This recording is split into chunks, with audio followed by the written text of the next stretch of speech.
Hi friends, welcome to my wonderful life. அம்மாவோட கிச்சனில் நான் என்ன ரெசிபி ட்ரை பண்ணேன்னு சொல்லி இப்போ பார்க்கலாம். நான் வந்துட்டு ஆஃப்டர் தீபாவளி தான் நான் தூத்துக்குடி வந்தேன். ஸோ அம்மா தீபாவளிக்குன்னு பெருசாக பலகாரம் எதுவும் பண்ணலை. ஸோ முறுக்கு ட்ரை பண்ணி செஞ்சு கொடுக்கலான்னு சொல்லி அதுக்கு ரெடி பண்ணிகிட்டு இருந்தேன். இந்த முறுக்குக்கு நான் மாவு மெஷின்லலாம் கொடுத்து அரைக்கலை, இன்ஸ்டண்ட்டாக வீட்லேயே ரெடி பண்ணிவிட்டு பண்ணேன். பட் முறுக்கு நல்லா கிறிஸ்பியாக டேஸ்ட்டாக வந்துருந்துச்சு. ஸோ அது எப்படி பண்ணேன்னு பார்க்கலாம். ஃபஸ்ட்டு ஒரு டம்ளர் இட்லி அரிசியை இந்த மாதிரி நல்லா அலசிட்டு ஒரு மூடி போட்டு 2 மணி நேரம் பக்கம் நம்ம ஊற வச்சிடலாம். இதுக்கப்புறமேட்டி நம்ம அரிசி எடுத்த அளவில் ஒரு 1/4 பங்கு அளவுக்கு உளுத்தம்பருப்பு எடுத்துட்டு அதை நல்லா அடுப்பை சிம்லேயே வச்சு வறுத்துக்கலாம். இது பாதி வறுப்பட்டதுக்கு அப்புறமேட்டி நம்ம அரிசி எடுத்ததில் 3/4 பங்கு அளவுக்கு பொரிகடலை இதையும் சேர்த்துட்டு நல்லா மிதமான சூட்டில் வறுத்து நல்லா ஆற வச்சு பொடி பண்ணி எடுத்துக்கலாம்.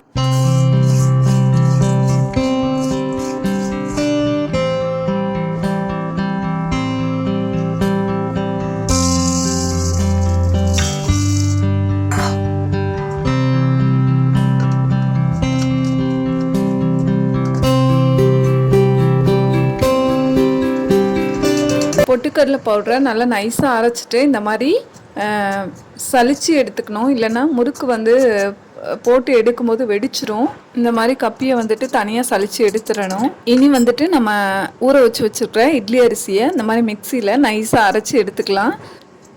இந்த அரிசி மாவோட 1 ஸ்பூன் எள்ளு, தேவையான அளவு உப்பு, அப்புறமேட்டு நம்ம சலிச்சு எடுத்து வச்சுருக்கிற அந்த பொட்டுக்கடலை பவுடர் இதெல்லாம் மிக்ஸ் பண்ணி கொஞ்சமாக பெருங்காயத்தூள் இதுவும் ஆட் பண்ணிவிட்டு தேவையான அளவு தண்ணி விட்டு முறுக்கு மாவு கன்சிஸ்டன்சிக்கு நம்ம பெசரி வச்சுக்கலாம்.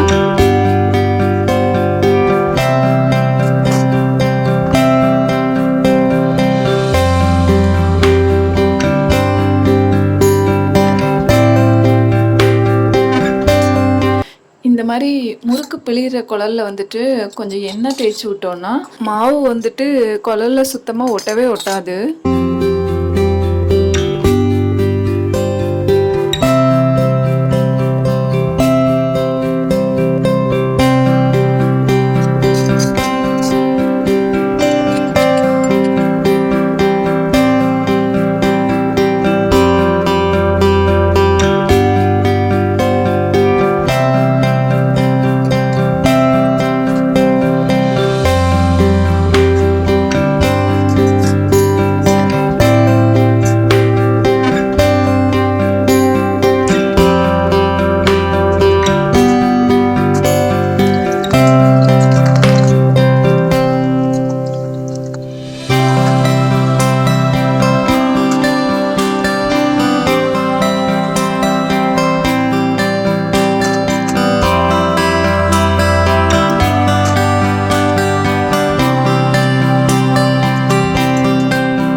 ஃபைனலாக கொஞ்சம் இருந்த மாவை இந்த மாதிரி குட்டி குட்டி சீடையாக போட்டு எடுத்துட்டேன். எண்ணெயே இழுக்காமல் ரொம்ப டேஸ்ட்டாக கிறிஸ்பியாக முறுக்கு ரொம்ப அழகாக வந்துருந்துச்சு. இதுக்கப்புறம் அம்மா வீட்டில் வாங்கின கிராக்கர்ஸில் கொஞ்சம் மீதமாக வித்தியாசமான கிராக்கர்ஸ்லாம் இருந்துச்சு. ஸோ அது எப்படி இருக்குன்னு போட்டு பார்க்கலான்னு சொல்லிட்டு போட்டுட்டு இருந்தேன். பிளானட் வீல் ஷோ, அப்புறம் ஃபோட்டோ ஃப்ளாஷ், விசில் கிராக்கர்ஸ் அப்படின்னு சொல்லி கொஞ்சம் டிஃப்ரெண்ட்டாகவே இருந்துச்சு. போட்டு பார்க்கும்போது ரொம்ப அழகாகவும் இருந்துச்சு. அம்மாவும் சைடில் உட்காந்து நான் போடுற இந்த கிராக்கர்ஸ் எல்லாம் வேடிக்கை பார்த்துட்டு இருந்தாங்க.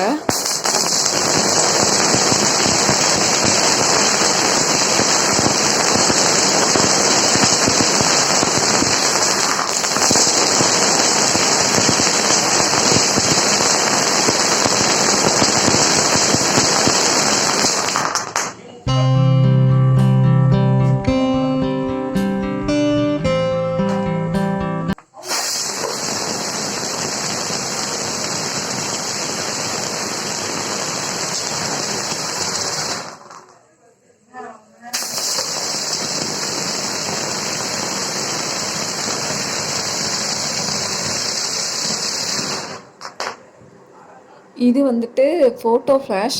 அப்படியே ஃபோட்டோ எடுக்கும்போது அந்த ஃப்ளாஷ் ஆகலாம், அந்த மாதிரி இருந்தது.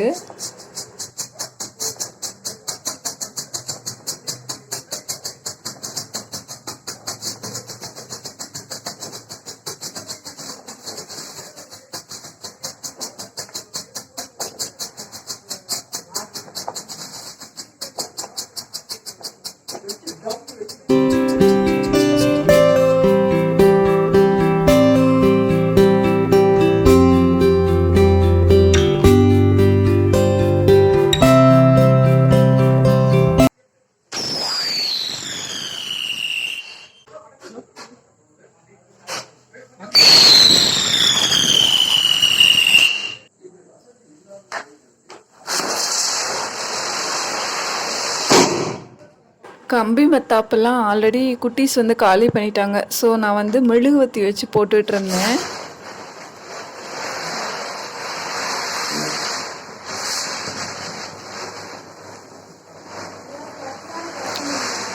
தூத்துக்குடி வந்துட்டு பரோட்டா சாப்பிடாம போனால் நல்லா இருக்காது இல்லையா? ஸோ டின்னருக்கு வந்துட்டு அப்பாட்ட பரோட்டா வாங்கி கேட்டேன், வாங்கி கொடுத்துருந்தாங்க. ஸோ அப்பா எப்போ வந்து பரோட்டா வாங்கி கொடுத்தாலும் எனக்கு இந்த மாதிரி சுக்கா செட்டு தான் வாங்கி தருவாங்க. இங்கே வந்துட்டு பரோட்டான்னு கடையில் போய் கேட்டாலே இந்த மாதிரி பிச்சு போட்டு சால்னா ஊற்றி தான் தருவாங்க. ஸோ அது மட்டும் இல்லாமல் இந்த மாதிரி வாழை இலையில தான் வச்சு தருவாங்க மேக்ஸிமம் ஷாப்பில் வந்துட்டு. ஸோ அதுவே வந்துட்டு பரோட்டாவுக்கு பயங்கர டேஸ்ட்டு கொடுக்கும், இந்த இலையில வச்சு சாப்பிட்றதே வந்துட்டு. என்னடா நம்மளோட ஃபேவரட் ரைத்தாவை காணோன்னு தேடுனா இலைக்கு அடியில் வச்சுருக்காங்க. ஸோ ஃப்ரெண்ட்ஸ், வீடியோஸ்லாம் பிடிச்சிருந்ததுன்னா மறக்காமல் சேனலை சப்ஸ்கிரைப் பண்ணிவிட்டு வீடியோஸ் பாருங்கள் ஃப்ரெண்ட்ஸ். உங்கள் ஃப்ரெண்ட்ஸ் அண்ட் ஃபேமிலிக்கும் ஷேர் பண்ணுங்கள் ஃப்ரெண்ட்ஸ். நன்றி. வாழ்க வளமுடன்.